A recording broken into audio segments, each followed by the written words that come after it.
Hello there, welcome to my garage/workshop. Well, this episode I had a visit from a couple of viewers, people who've been watching this. It's a couple of young ladies, always delightful to have them visit, and they're very interested. They are following along with friends from out east in Richmond in Virginia. So I've got that to look forward to. And after that I went into finishing off the pins and the rest of the things I needed to complete on the Windchest. And as you can see now, we've got the valve stack, we've got these little pallets that push down these buttons, all ready to go from previous episodes.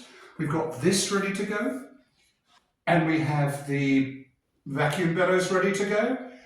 So we're getting close to starting to assemble some of these pieces inside the organ, and that's really exciting. It's taken months and months to get to this stage. I started doing these videos a year ago, so that's the investment I've put in terms of time and energy to work on this. And it looks like we are going to save it. This is at least 80% of the original 100-year-old.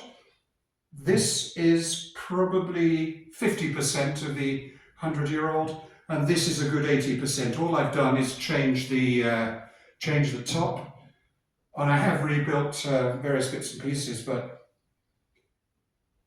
100 years old and it's looking like new. Well, to me it looks like new. So let's get into today's episode. Start off with a visit, then we'll go into some of the work I've done. Please subscribe. It does make me feel better about doing all these things. I'm not doing it to some anonymous, non-existent audience. And send me a comment, say what you like or don't like about the videos, and I'll try and accommodate you. So right now, I'm going to use that hated expression, without further ado, let's get on with the video. Cheers. Well, today I've got two visitors, Megan and Gillian. They're actually my wife's stepmother's son's daughters. I'm not sure what that makes you to me, but they've been following the channel and watching the videos, and they're in town, so they wanted to pop around and see what I'm up to, which is a perfect time because I'm ready to play the first notes on my replica. Now remember, half the notes are missing and the others are still badly tuned, but I think it's to the point where we can record a little and not expect too much of a backlash on YouTube for the bad quality. So here's what we're going to do. We're going to go around the back. I'll show them how it works, and then we'll play some music. You ready for that? Yes. Okay, super. Well, this is the back side of the organ. So we've got a motor here that transfers the power through this wheel, down through this belt to this wheel, which operates a crankshaft, and that operates the pump sticks for the vacuum bellows and the wind bellows. And once we've got the wind or the air pressure inside the Windchest and the vacuum in here, this collapses, the springs inside to hold it closed, to force it open so that you end up with a vacuum in there. And then this is the roll frame that has holes that correspond to each of these pipes that correspond to these valves, and they open and close the pins that let the air into the channels that the pipes are sitting in. So let's fire it up. Start with the. Are you still with the same?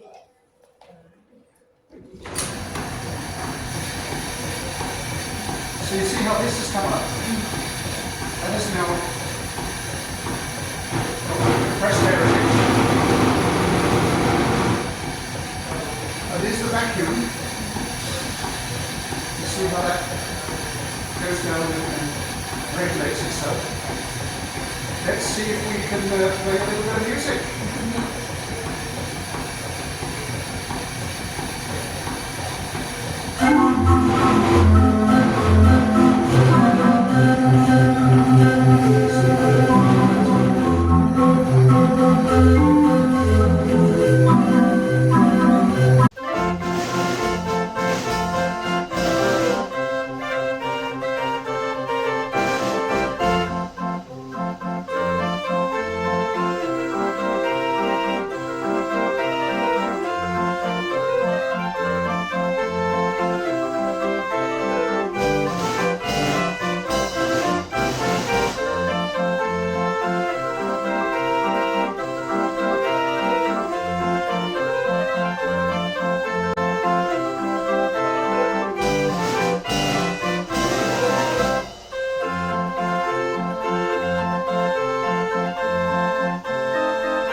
Now, if you've been following along, you'll recognise this little picture here. These are the pins which I got from Amazon.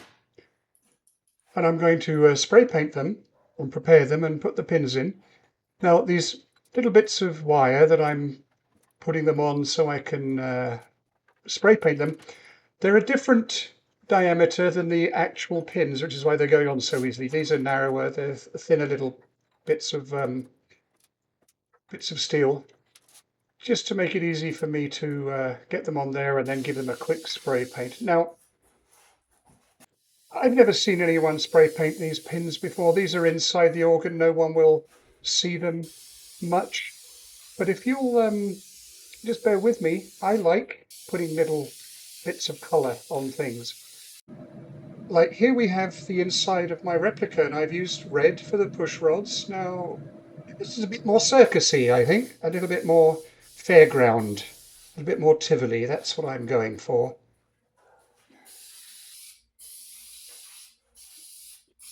Now, the ends of these push rods, in the plans, they have a little circle disc of felt under them.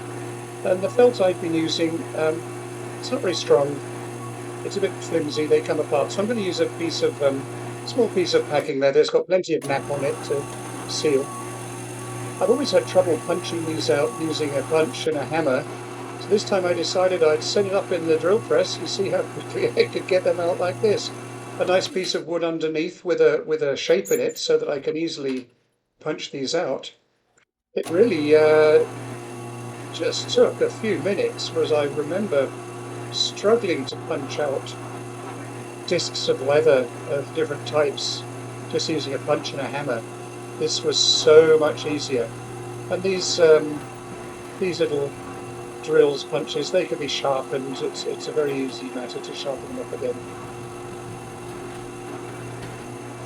And then before you know it, we have plenty of discs to glue onto the bottom of these push rods.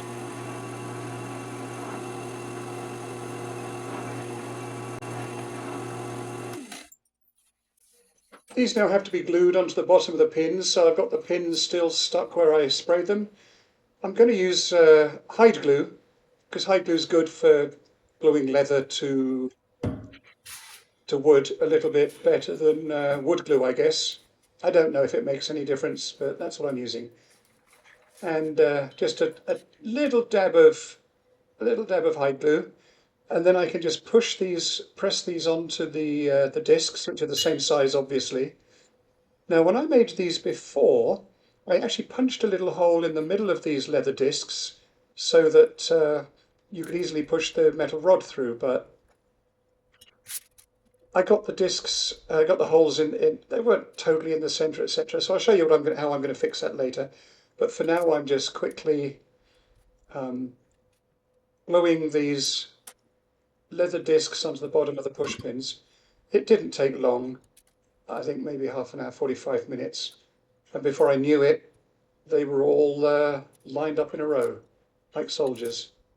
Now, because you're seeing all this in one episode doesn't mean it was all done in a day. The spray painting and everything, it's done, and I have to leave it overnight. These will be left for the glue to set overnight.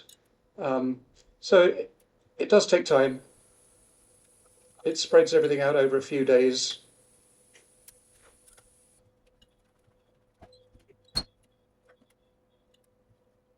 I've basically invented my own way of doing things. I've learned from making the replica, to be honest.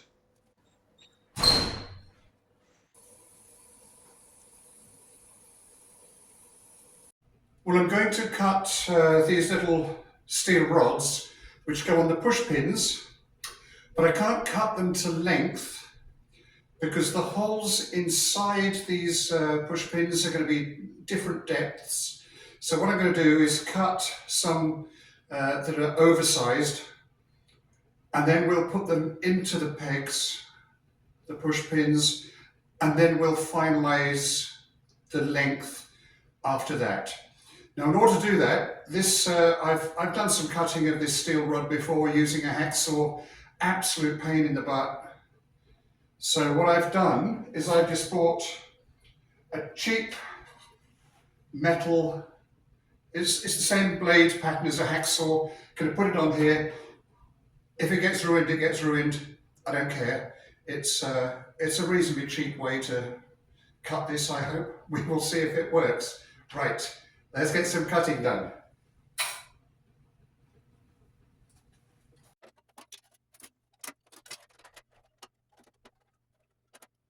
I used to have a lot of trouble changing the blades on my bandsaw, but you know what? Practice helps. I've done it so many times now, I'm really quite adept at doing it. Now, this looks a bit dangerous, but I've moved down the guide so there's very little of the blade showing, and I'm just going to hold the rod and push it through. The angle on the rod isn't absolutely critical, because I'm going to sand the ends of them. You'll see that in a bit. And after using a couple of techniques, I found the best way of doing it.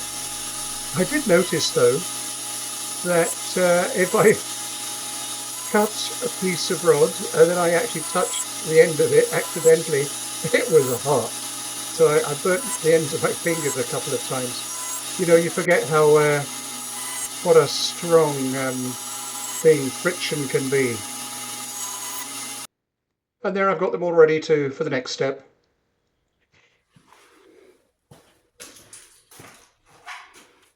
What I have now is a lot of little pins that are over length, a bit rough on the edges where they've gone through the bandsaw. So now I'm going to just put a little point on them on the one end, so I can then push them into there, hammer them gently so they'll be a really snug fit, acting like a nail. So I've now got to use the sanding belt to make a point.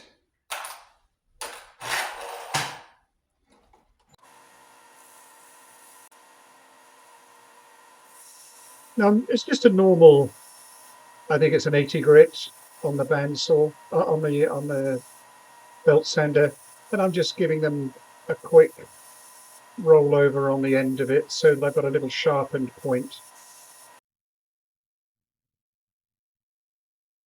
Now, I do get careless occasionally, and I actually almost trimmed my fingernails a few times here as well. I've always wondered whether or not health and safety get involved with people with band organs, with all these belts and pulleys and wheels. Does anyone know if health and safety demands that we put guards on them? I'd love to know. Let me know in the comments. Here is where I'm punching a hole through the leather. It's the leather with a little bit of glue on. Easy to find the hole that's underneath, because remember these pins are already drilled, so all I'm doing is slipping these pins in through the leather disc and just knocking them into the end of the hole so they're in firmly. You can easily feel when they're going in and when they hit the bottom, so you don't have to hit them too hard. I did actually punch a couple too hard and it just went straight through and split the pin, and I had to make another. I always make plenty of spares of all these little pieces. Nothing is as accurate as you'd like them to be, especially with my drill press and stuff. I haven't bought the best, most accurate tools. I'm on a budget, but this worked really well. The little small drill bit found the hole in the center of the pin, and I could just punch these through. And then I'll go through in a short while and just trim them to length.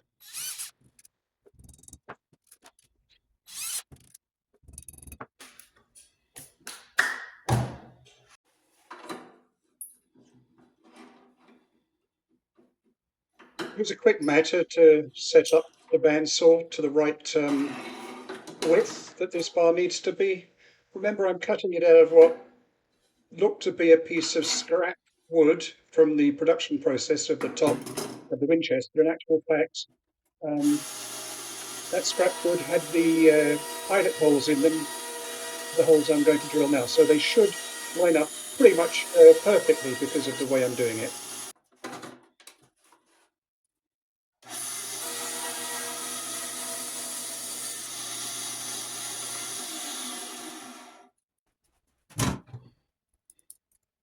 And the bar is now the correct size, and it's held on just by two screws. Now I use the battery operated drill a lot, but I'm very careful at leaving it on a very low torque because I really don't want to split wood and so on. But using an ordinary hand screwdriver, you know, it messes with my wrists, getting a little bit of arthritis at my age. So I have to find workarounds, and one of those is using the electric drill as a screwdriver on a low torque.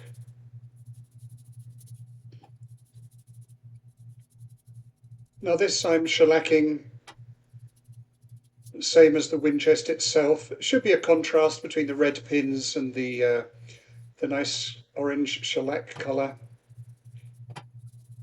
I'm thinking that when it comes time to finally assemble everything, I might just give everything one more coat before it gets assembled and put in the organ for good.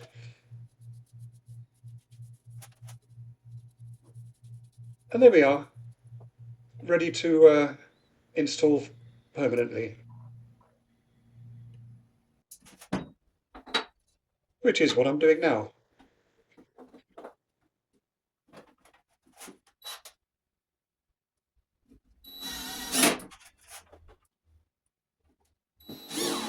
Quick test to make sure that these all work and bounce up. There's a little bit of stiffness in a couple of them. That could come off of a couple of problems, but they're not really bad at all compared to the ones I made before. They'll either work themselves out, or I'll have to just adjust the holes a little bit, but I hope I don't have to do any adjustments on the holes. And they're all looking pretty darn good. Now we can put the back on.